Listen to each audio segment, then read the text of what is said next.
Hello दोस्तों, कैसे हैं आप लोग। आ गया अंजना सिंह का न्यू भोजपुरी फिल्म। इस मूवी का नाम है शुभ आरती। इस फिल्म का फर्स्ट लुक जारी किया गया है। इसका ट्रेलर 10 जुलाई शाम 5 बजे होरा भोजपुरी के यूट्यूब चैनल से रिलीज होगा।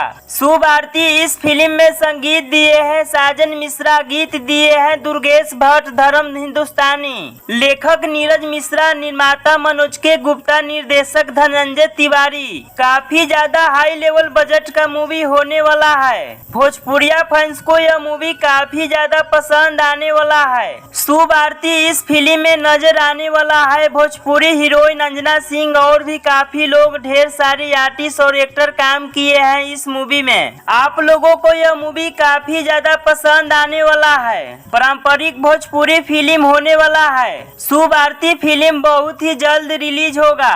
इस फिल्म का ट्रेलर देखने के लिए तैयार रहिए। 10 जुलाई शाम 5 बजे होरा भोजपुरी के यूट्यूब चैनल से रिलीज होगा।